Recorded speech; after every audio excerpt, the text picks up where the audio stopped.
Hey, Pastor Ryan here, and we just finished up week 34 of reading the Bible. You guys are doing it. Well done. I am so impressed, and we're getting into Ruth and Song of Solomon, Ecclesiastes, Lamentations. And as I read this, I'm just realizing the Bible is so real and relevant. It's not just some book of history. I mean, it is literally speaking to our circumstances. It doesn't just paint things with rainbows and butterflies. These people are going through real and difficult things.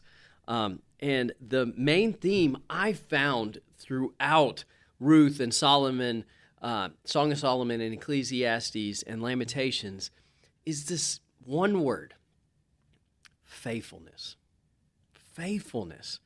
Ruth in particular teaches us so much about the power of faithfulness and how it pleases God when we are faithful to Him and to His people.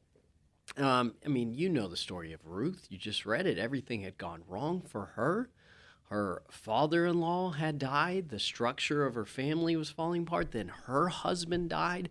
And then famine set in on the land. So everything worldly that could give her stability in life was crumbling. Everything was going wrong. And yet, tragedy did not deter her from being faithful. In fact, it fueled her faithfulness. And I think Ruth's faithfulness is encapsulated in Ruth chapter 1, verse 16, and it says, "But Ruth replied to Naomi, her mother-in-law, 'Do not urge me to leave you or turn back from you. Where you go, I'll go. Where you stay, I'll stay.'" You know this verse, it's famous. "And your people will be my people, and your God will be my God." That's faithfulness right there. And what's wildly interesting to me is that Ruth was a Moabite woman. And according to Deuteronomy 23, 3 through 6, God had told his people not to have anything to do with the Moabites, that no Moabite may ever enter into the assembly of God. And God tells them, do not seek peace, nor their prosperity, all their days forever. In fact, when I look at Solomon, who wrote Ecclesiastes and Song of Solomon, you find that his greatest sin was marrying these women from foreign nations. And so, but that's exactly what Boaz did when he married Ruth.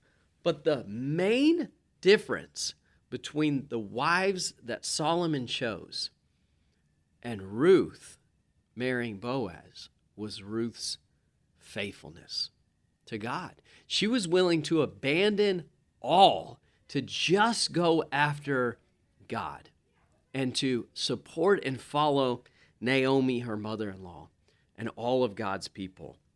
Faithfulness makes the difference, and faithfulness leads to God's favor. I mean, we see that all over and over throughout Scripture. God honors faithfulness with favor, and that is also what will happen in your life.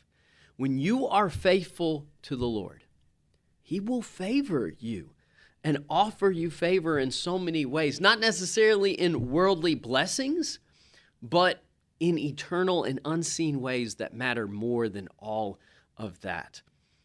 Let us be like Ruth and not allow tragedy and struggle to keep us from faithfulness, but instead fuel it.